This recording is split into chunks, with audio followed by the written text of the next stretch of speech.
கர்த்தருடைய நாமம் மகிமைப்படுவதாக. மத்தேயு எழுதின சுவிசேஷம் 26:41. நீங்கள் சோதனைக்கு உட்படாதபடிக்கு விழித்திருந்து ஜெபம் பண்ணுங்கள். ஆவி உற்சாகம் உள்ளதுதான், மாம்சமோ பலவீனம் உள்ளது என்றார் என்று வேதம் சொல்லுகிறது. வேதம் நமக்கு ஜெபத்தை குறித்து என்ன சொல்லுகிறது என்பதை நாம் அறிந்து கொண்டு ஜெபிக்க வேண்டும். இங்கு வேதம் சொல்லுகிறது எதற்காகலாம் நம்ம ஜெபம் பண்ணணும், ஏன் ஜெபம் பண்ணணும் என்பதை நம்ம என்ன செய்யணும், அறிந்து கொள்ளணும். எல்லாரும் ஜெபம் ஜெபம்னு சொல்றாங்க.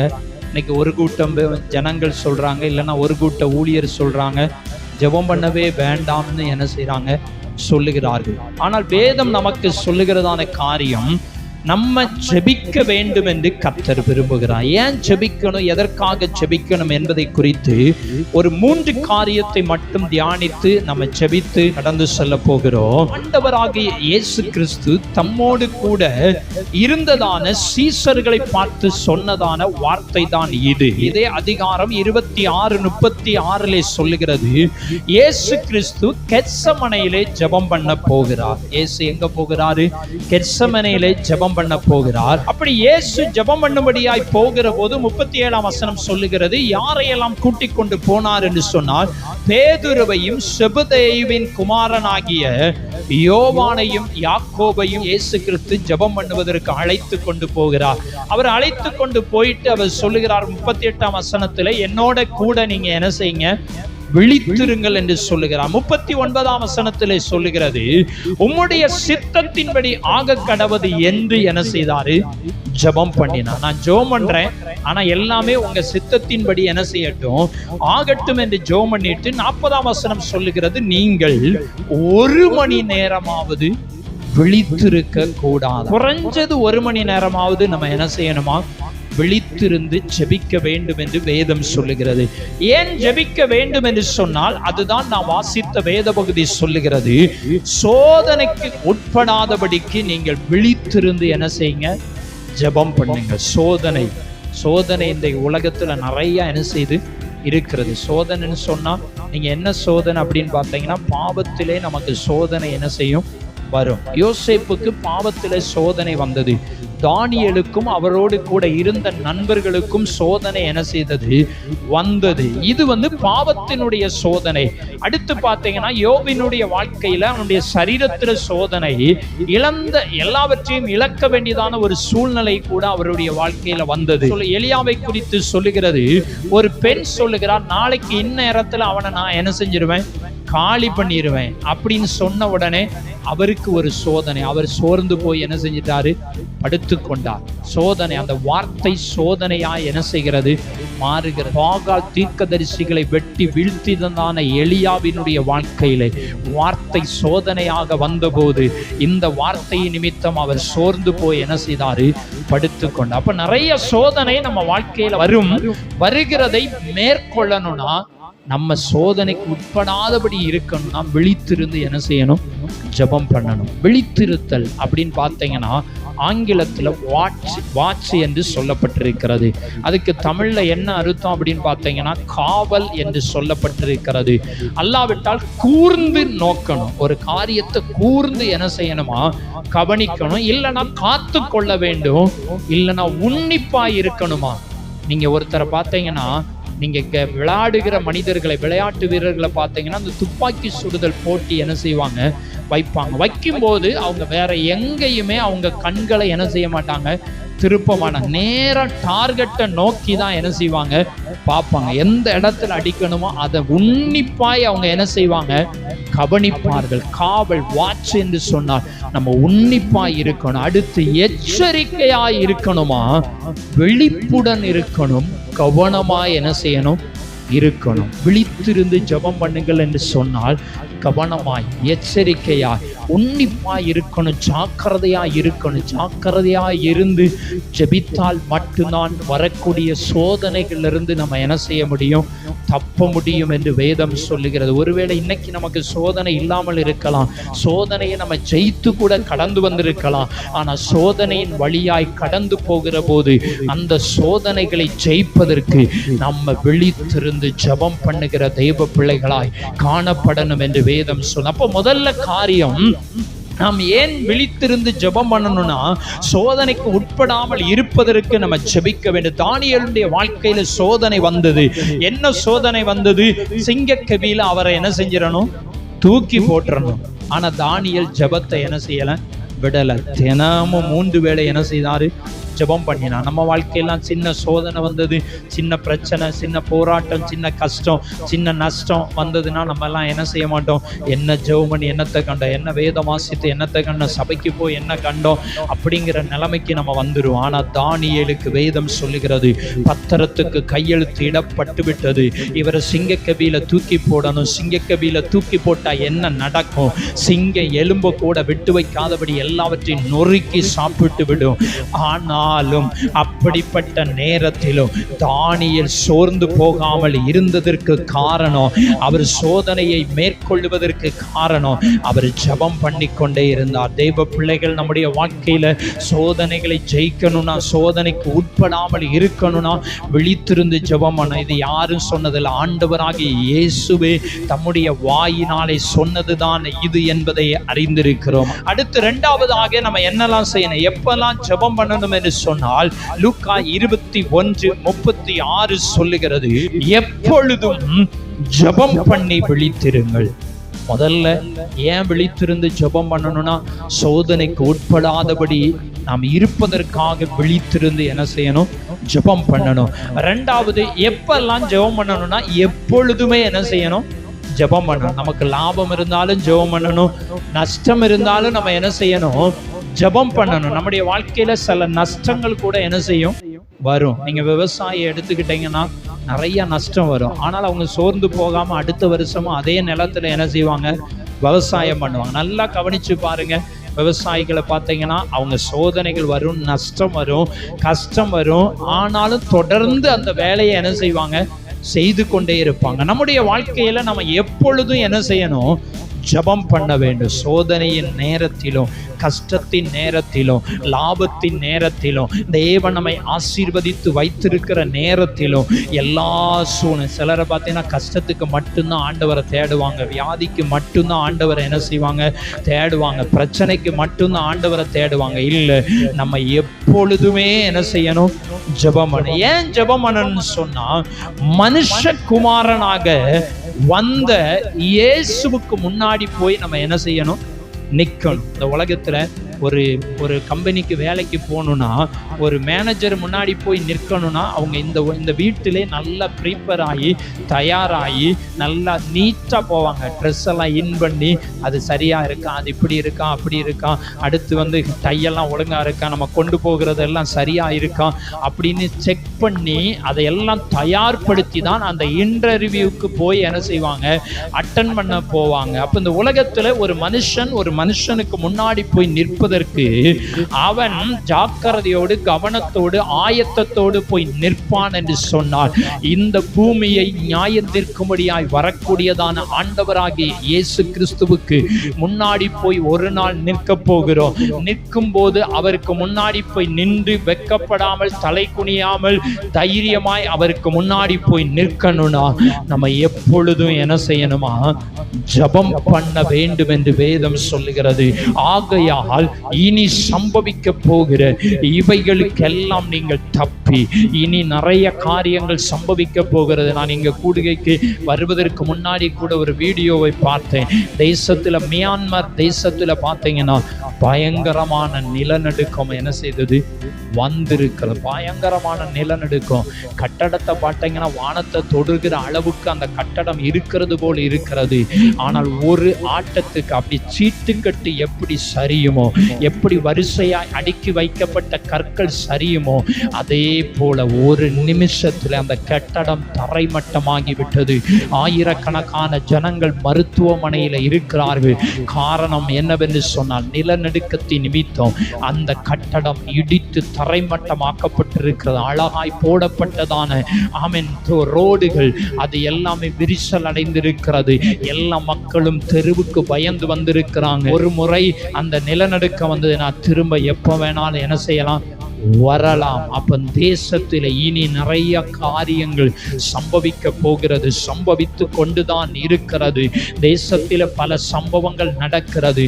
இதெல்லாம் இந்த உலகத்தில் நடக்கிற போது இவைகளுக்கெல்லாம் நீங்க தப்பி கடைசியில மனுஷகுமாரனாகிய இயேசுவுக்கு முன்னாடி நியாயாதிபதியாய் நியாயம் தீர்க்கும்படியாய் அந்த இயேசு இந்த உலகத்துக்கு வரப்போகிறார். வரும்போது அவருக்கு முன்னாடி போய் நம்ம நிற்கணும்னா ஜெபம் பண்ணி என்ன செய்யணும்? விழித்திருக்கணும். மாசத்துக்கு ஒரு முறை மாத்திரமல்ல, நீங்க அனுதினமும் என்ன செய்யுங்க? ஜெபம் பண்ணுங்கள. அட்லீஸ்ட் 1 மணி நேரம், குறைந்தது 1 மணி நேரம். அதுக்கு மேல நீங்க எவ்வளவு நாள் என்ன செய்யலாம்? ஜெபம் பண்ணலாம். அதுக்கு கீழே நம்ம என்ன செஞ்சிடக்கூடாது? வந்து விடக்கூடாது. உலகத்துல பார்த்தீங்கன்னா குறைஞ்சது 8 மணி நேரமாவது என்ன செய்யணும்? வேலை செய்யணும். குறைந்தது 10 மணி நேரமாவது வேலை செய்யணும். சில இடத்துல 12 மணி நேரம் என்ன செய்யணும்? வேலை செய்யணும். குறைஞ்சதுன்னா சம்பளம் என்ன செஞ்சிடும்? குறைந்துடும். அதே போலதான் குறைந்தது 1 மணி நேரமாவது நாம் ஜெபிக்கணும்னு கர்த்தர் விரும்புகிறார். அப்பொழுதும் ஜெபம் பண்ணுங்கள். எதற்காக? இயேசுவுக்கு முன்னாடி போய் தலை குனிந்து அல்ல, வெட்கப்பட்டு அல்ல, தைரியமாய் அவருக்கு முன்னாடி நம்ம போய் நிற்கணும்னு சொன்னா ஜெபம் பண்ணுங்கள். 3ஆவதாக பிசாசானவன் சுற்றி திரிகிறான். 1 பேதுரு 5:8 தெளிந்த புத்தியுள்ளவர்களாய் இருங்கள், விழித்திருங்கள், ஏனெனில் உங்கள் எதிராளியாகிய பிசாசானவன் கெர்ச்சிக்கிற சிங்கம் போல எவனை விழுங்கலாமோ வென்று வகை தேடி சுற்றி திரிகிறான். வேதம் கற்றுக் கொடுக்கிறது. ஏன் விழித்திருக்கணும், ஏன் ஜெபம் பண்ணணும்னா, நீங்கள் முதல்ல தெளிந்த புத்தி உள்ளவர்களா என்ன செய்யணும்? இருக்கணும். புத்தி இருக்கு, ஆனா தெளிந்த புத்தி என்ன செய்யணும்? வேணும். அதான் புத்தி இல்லாம இந்த காரியத்தை செஞ்சிட்டோம், புத்தி இல்லாம பேசிட்டோம், புத்தி இல்லாம இந்த இடத்துக்கு போயிட்டோம் அப்படின்னு நம்ம சொல்றதெல்லாம் என்ன செஞ்சிருக்கிறோம்? கேள்விப்பட்டிருக்கிறோம். ஆனால் ஆண்டவர் சொல்லுகிறார், நீங்க தெளிந்த புத்தி உள்ளவர்களாய் இருங்க. சரி, தெளிந்த புத்தியா இருக்கு, அடுத்து என்ன செய்யணும்? விழித்திருங்கள். விழித்திருங்கன்னா நான் ஏற்கனவே நம்ம சொல்லி இருக்கிறோம், எச்சரிக்கையா இருக்கணும், கவனமாய் இருக்கணும், உன்னிப்பாய் என்ன செய்யணும்? கவனிக்கணும், உன்னிப்பாய் நோக்கணும், கூர்ந்து கவனிக்கணும் என்று சொல்லி இருக்கிறோம். அப்போ விழித்திருங்கள். ஏன் விழித்திருக்கணும்னு சொன்னா, உங்கள் எதிராளியாகிய பிசாசானவன், உங்கள் எதிராளி, எல்லாத்துக்கும் எதிராளி யாரு? உங்களுக்கும் எனக்கும் ஒருத்தன் எதிராளி என்ன செய்யணும்? இருக்கிறான். ஏத்த வீட்டுக்காரன், கிழக்கு வீட்டுக்காரன், மேற்கு வீட்டுக்காரன்லாம் நமக்கு எதிராளி கிடையாது. அப்படி நினைச்சிருந்தாலும் நம்ம அவங்கள நம்ம இருதயத்திலேருந்து எடுத்து போட்டுருவோம். அவங்க நம்மளை எதிராளியா நினைச்சா நம்ம அதை குறித்து கவலைப்பட வேண்டாம். நம்ம மட்டும் யாரையும் எதிராளியா நினைக்கவே வேண்டாம். வேதம் கற்றுக் கொடுக்கிறது. ஏன் விழித்திருக்கணும், ஏன் ஜெபம் பண்ணணும்னா, உங்கள் எதிராளியாகிய பிசாசானவன் கெர்ச்சிக்கிற சிங்கம் போல எவனை விழுங்கலாமோ என்று வகை தேடுகிறான். பிசாசனை நம்மளை முழுசோடையா விழுங்கிற போறான். யோனா தீர்க்கதரிசியை மீன் என்ன செய்தது? விழுங்கினது. அதே போல பிசாசு நம்மளை அப்படியே யோனாவை விழுங்கின மாதிரி நம்மளை முழுசா முழுங்கி அவன் வயிற்றுக்குள்ளலாம் நம்மளை என்ன செய்ய மாட்டான்? வைக்க மாட்டான். அப்பனா உலகத்துல பார்த்தீங்கன்னா 800 கோடி மக்கள் இருக்கிறாங்க. எல்லாத்தையும் அவனால என்ன செய்ய முடியாது? விழுங்க முடியாது. விழுங்குறதுனா என்ன அர்த்தம்னு சொன்னா, நம்மை பாவத்துல விழத்தள்ளி அழிக்கிறது. விழுங்குனா என்ன செஞ்சிடும்? அழிஞ்சிரும். ஒரு மலைபாம்பு ஒரு ஆட்டுக்குட்டியை விழுங்கிருச்சுன்னா என்ன செஞ்சிடும்? செரிச்சு ஜீரணமாகி ஒரு சில நாட்கள்ல அது அசுத்தமா என்ன செஞ்சிடும்? வெளியே வந்துடும். அப்போ ஒருத்தன் நம்ம விழுங்கிட்டானா நம்ம அழிப்பதற்கு சமம், நம்ம இல்லாமல் ஆக்குவதற்கு சமம். இல்லாவிட்டால் ஆவிக்குரிய பிரகாரமாக ஆண்டவரை விட்டு நம்ம அழிப்பதற்கு சமம், ஆண்டவரை விட்டு விலக்குவதற்கு சமம், தேவனுக்கும் நமக்கும் சம்பந்தம் இல்லாமல் ஆக்குவதற்கு சமமாய் அது காணப்படுகிறது. அதனால பிசாசு நம்ம என்ன செஞ்சிடக்கூடாது? அழித்து விடுவதற்கோ விழுங்குவதற்கோ நம்ம இடம் கொடாமல் இருக்கணும்னா தேவ பிள்ளைகள் நம்ம என்ன செய்யணும்? விழித்திருக்கணும்னு கர்த்தர் விரும்புகிறார். ஒவ்வொரு நாளும் நம்மளை சுத்திக்கிட்டே என்ன செய்வான்? இருப்பான். நமக்கு தெரியாது எந்த விதத்துல நம்மளை சுற்றி வருவான்னு சொல்லி தெரியாது. வேதம் சொல்லுகிறது, பிசாசின் தந்திரங்கள் உங்களுக்கு தெரியாதவைகள் அல்லவே. பிசாசின் தந்திரத்தை நம்ம என்ன செஞ்சுக்கணும்? உணர்ந்து கொள்ளணும், அறிந்து கொள்ளணும். பிசாசின் தந்திரத்தை அறிந்து அவனை நம்ம என்ன செய்யணும்? மேற்கொள்ளணும். தெய்வ பிள்ளைகள் அறிந்து கொள்ள வேண்டும். ஏன் நம்ம ஜெபிக்கணும், ஏன் நம்மை விழித்திருக்கணும் அப்படின்னு சொன்னா, எதிராளியாகிய பிசாசானவனை மேற்கொள்வதற்கு விழித்திருப்பது மாத்திரமல்ல, தெளிந்த புத்தியும் நமக்கு என்ன செய்து அவசியமாயிருக்கிறது. அப்ப நாம எந்த நிலவரத்துல நம்முடைய வாழ்க்கை கடந்து போகிறது, ஜெபிக்கிறதெல்லாம் உண்மையாகவே சொல்ல போனா, மனசாட்சியை தொட்டு சொல்ல போனா, ஜெபமெல்லாம் நம்ம வாழ்க்கையில குறைந்திருக்கிறதுன்னு தான் என்ன செய்யலாம், சொல்லலாம். நீங்களே உங்க மனசாட்சிட்ட கேட்டு பார்த்தீங்கன்னா தெரியும் நம்ம ஜெபமெல்லாம் எப்படி இருக்கு. காலையில் அவசரமா எழும்பி 5 நிமிஷம் 10 நிமிஷம் கூட ஜெபம் பண்ண முடியாம நம்முடைய வாழ்க்கை என்ன செய்து கடந்து போகிறது. நீங்க ஜெபித்தீங்கன்னா சந்தோஷம், அதிகமாய் ஜெபித்தீங்கன்னா சந்தோஷம். ஜெபிக்கலனா இனி ஜெபிக்க ஆண்டவர் நம்முடைய வாழ்க்கையில பெரிய காரியங்களை செய்ய முடியும். அல்லேலூயா. ஏன்னா வேதம் கற்றுக் கொடுக்கிறது, விழித்திருங்கள். ஜெபம் குறைந்து கொண்டு வருகிற காலத்துல இருக்கிறோம். ஆமென். இன்னைக்கு உலகத்துல மக்கள் பிஸியா இருக்கிற காலத்துல வந்துட்டோம். வேலை செய்யணும், சம்பாதிக்கணும்னு ஓடிக்கொண்டிருக்கிற காலத்துல வந்துட்டோம். ஜெபம் பண்ணுவதற்கு சமயம் இல்லாமல் போய்விட்டது, ஜெபிப்பதற்கு நேரம் இல்லாமல் என்ன செஞ்சிருச்சு, போய்விட்டது. அப்ப நம்ம அறிந்து கொள்ளணும், ஜெபிக்கிற தேவ பிள்ளைகளாய் காணப்படணும். நம்ம எப்படி இருக்கிறோம், விழித்திருந்து ஜெபம். நீங்க கேட்கலாம், என் பகல்லையும் தான் ஜெபம் பண்ணலாமே, என் நைட்டு தான் ஜெபம் பண்ணணுமா அப்படின்னு கேட்கலாம். நைட்டு இரவும் நமக்கு மிகுந்த ஆசீர்வாதமாக இருக்கும். ஏன்னா இரவு நேரத்தில் எல்லாமே தேசமே அமைதியாக இருக்கும், எந்த டிஸ்டர்பன்ஸ் இல்லாவிட்ட எந்த இடைஞ்சல் இருக்காது. சோதனைக்கு உட்படனா விழித்திருந்து நம்ம ஜெபிக்கணும். தேசத்தின் ஆவிகளை என்ன செய்யலாம், கட்டி ஜெபம் பண்ணலாம். ஆமென். தேசத்தில் நடக்கக்கூடிய எல்லா கிரியைகளையும் அழித்து என்ன செய்யலாம், ஜெபிக்கலாம். இரவிலே ஜெபிப்பதற்கு ஒரு வித்தியாசம் உண்டு, இரவிலே ஜெபிப்பதற்கான ஒரு பலன் உண்டு. இரவிலே விழித்திருந்து ஜெபிப்பதற்கு எந்த ஒரு மனிதனும் பிரயாசப்படுகிற போது, கரையம் செலுத்துகிற போது அதற்கான பலன் நிச்சயம் இருக்கும். அதே போலதான் நீங்களும் நானும் விழித்திருப்பதற்கான பலன் நிச்சயம் என்ன செய்யும், உண்டு. இரவு ஜெபிப்பது என்பது மிகுந்த ஆசீர்வாதமான ஒன்று. ஏன்னா பழைய பரிசுத்தவான்கள் எல்லாம் இந்த காரியத்தை செய்தார். ஆனால் குறைந்து கொண்டு வருகிற இந்த காலத்துல நம்ம மறுபடியும் முன்னோக்கி செல்லுவோம், பின்னோக்கி அல்ல முன்னோக்கி செல்லணும்னு கர்த்தர் விரும்புகிறார். நாம் தொடர்ந்து ஜெபிப்பதற்கு நம்மை ஒப்பு கொடுக்கணும். 3 காரியத்தை சொல்லி இருக்கிறோம். ஏன் விழித்திருந்து ஜெபம் பண்ணணும்? 1, சோதனைக்கு உட்படாதபடிக்கு விழித்திருந்து ஜெபம் பண்ணுங்க. 2வது, ஏன் எப்பொழுதும் ஜெபம் பண்ணி விழித்திருக்கணும்னு சொன்னா, இயேசுவுக்கு முன்னாடி போய் நிற்பதற்கு பாத்திரவான்களாய் நாம் எண்ணப்படணும், தகுதியுள்ளவர்களாய் மாறணும். 3வதாக, பிசாசானவன் சுற்றித் திரிகிறான். பிசாசானவன் சுற்றித் திரிகிறதினால அவனை மேற்கொள்ளணும். அவனை ஜெயிப்பதற்கு நமக்கு தெளிந்த புத்தி என்ன செய்யணும், வேணும். அதற்காக நம்ம என்ன செய்யணும், ஜெபம் பண்ணணும். வேதம் சொல்ற இயேசு கிறிஸ்து சிலுவை மரணத்துக்கு முன்பதாக ஜெபிக்கும்படியாய் கெத்சமனே தோட்டத்துக்கு போனார். அங்கே போய் ஜெபம் பண்ண. இயேசு ஏன் ஜெபம் பண்ணணும்?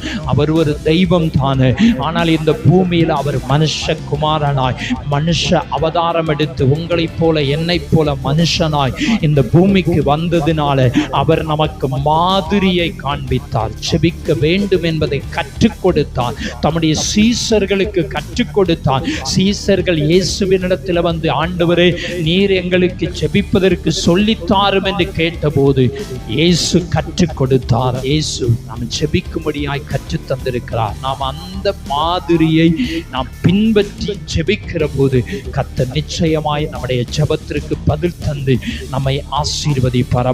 ஒரு சில நிமிடங்கள் கண்களை மூடி ஆண்டவரிடத்தில் கிருபையை கேட்க போகிற. ஆண்டவரே எங்களுடைய வாழ்க்கையில ஜெபிப்பதற்கான கிருபையை தரணும். அடுத்து நம்ம தொடர்ந்து ஜெபம் பண்ண போகிறோம், அதனால நம்ம ஜெபிப்பதற்கான கிருபையை கர்த்தர் நமக்கு தரணும். ஏன் ஜெபிக்கன்னு சொல்லியாச்சு, ஏன் ஜெபிக்க வேண்டும் என்று ஆண்டவர் நமக்கு சுருக்கமாய் கற்றுத் தந்திருக்கிறார். இந்த ராத்திரி வேளையிலே பரிசுத்த ஆவியானவர் உங்களோடு சொல்லுகிறதான காரியம் என்னவென்று சொன்னார், நீங்கள் சோதனைக்கு உட்படாமல் இருப்பதற்காக ஜெபம் பண்ணுங்க. ஒன்று, நீங்க சோதனையில் அகப்பட்டு விடக்கூடாது. கூடாது.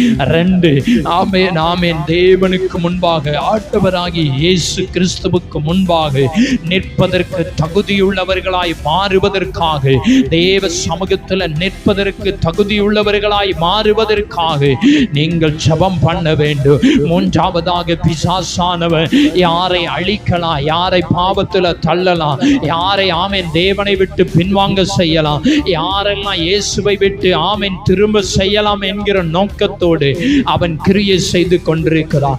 இப்படிப்பட்டதான நேரத்தில் நம்ம விழித்திருந்து ஜாக்கிரதையாய் ஜெபித்தார் ஆமென் ஆமென் அவனுடைய வலையிலிருந்து நாம் தப்பிவிடலாம். அதற்காக தேவ சமூகத்தை நம்மை ஒப்பு கொடுப்போம். தேவ கிருபை வெளிப்படுவதாக.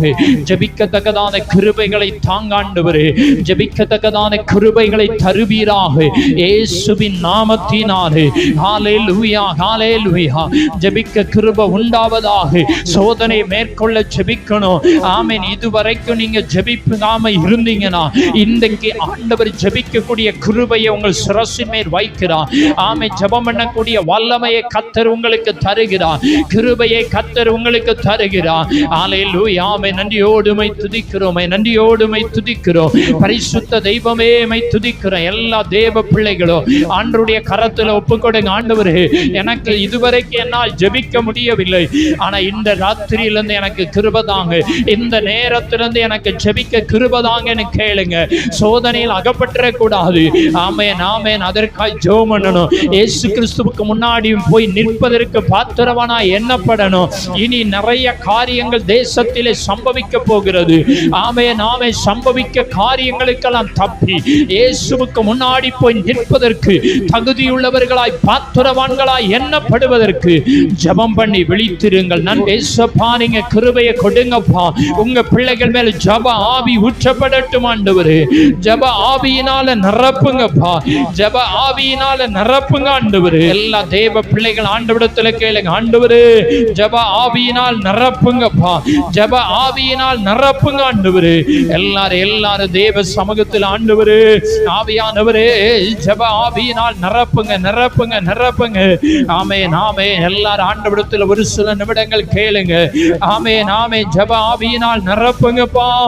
ஆவி ஊற்றுமையா, ஜெபிக்கணும் ஜெபிக்கணுமே. ஜெப ஆவி ஊற்றுமையா, ஜெபிக்கணும் ஜெபிக்கணுமே. ஜெப ஆவி ஊற்றுமையா, ஜெபிக்கணும் ஜெபிக்கணுமே. ஸ்தோத்திர பலி விண்ணப்ப ஜெபம், ஸ்தோத்திர பலி விண்ணப்ப ஜெபம். எந்நேரமும் நான் ஏறெடுக்கணும், எந்நேரமும் நான் ஏறெடுக்கணும். ஜெப ஆவி ஊற்றுமையா, ஜெபிக்கணும் ஜெபிக்கணுமே. ஜெப ஆவி ஊற்றுமையா, ஜெபிக்கணும் ஜெபிக்கணுமே.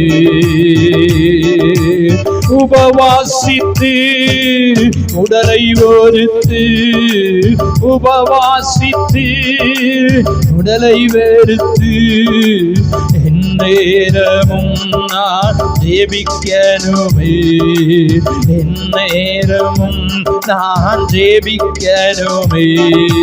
ஜெப ஆவி ஊற்றுமையா,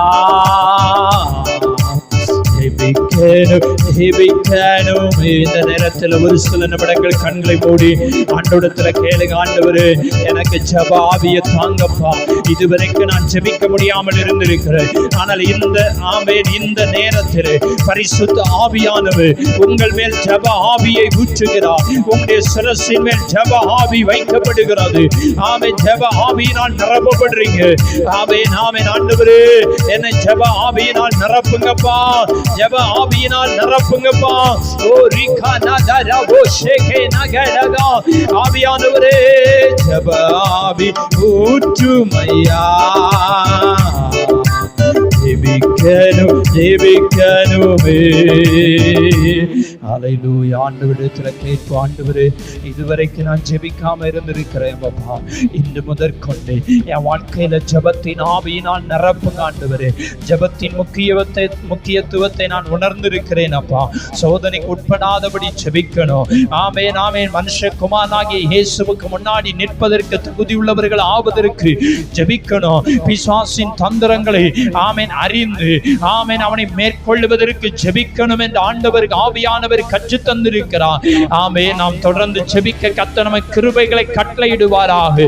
ஜெபிக்க ஜெபிக்க உங்களுடைய வாழ்க்கையில ஜெயம் உண்டு. ஜெபிக்க ஜெபிக்க ஆண்டவர் பெரிய காரியங்களை செய்வார். நன்றி ஆண்டவரே, நாங்கள் உம்மை துதிக்கிறோம், உம்மை மகிமைப்படுத்துகிறோம். அன்பின் பரலோக பிதாவே, நாங்கள் உம்மை துதிக்கிறோம். ஆசீர்வதிக்கப்பட்டதான ஆண்டவரே, இந்த நேரத்திற்காய் ஸ்தோத்திரம். இவ்வளவு நேரம் நாங்கள் உம்முடைய சமூகத்திலிருந்து உம்மை பாடி மகிமைப்படுத்த ஆராதிக்க ஆண்டவரே, ஜெபத்தின் மேன்மை குறித்து நாங்கள் விழித்திருந்து ஜெபிக்கணும். ஏன் விழித்திருந்து ஜெபிக்கணும் நீர் எங்களுக்கு கற்றுத் தந்ததற்காய் ஸ்தோத்திரம். தொடர்ந்து நாங்கள் ஜெபித்து ஜெயத்தை பெற்றுக்கொள்ள உதவி செய்யும். ஜெபிக்க முடியவில்லை என்று சோர்ந்து போயிருக்கிற பிள்ளைகளுடைய வாழ்க்கையில இன்று முதற்கொண்டு ஜெப ஜீவியத்திலே ஜெப வாழ்க்கையில ஒரு மாற்றத்தை கட்டளையிட்டு ஜெபிக்கிறோம். எல்லா சோர்வுகளை எடுத்து போடும் ஆண்டவரை. ஜெபிக்க ஜெப ஆவியினால் நிரப்பும். தொடர்ந்து வழி நடத்தும். மீதியான நேர வேளையுடைய கரங்களை அர்ப்பணிக்கிறோம். பொறுப்பெடுத்துக் கொள்ளும், ஆசீர்வதியும். இயேசுவின் மூலம் ஜெபங்களும் பிதாவே. ஆமென் ஆமென்.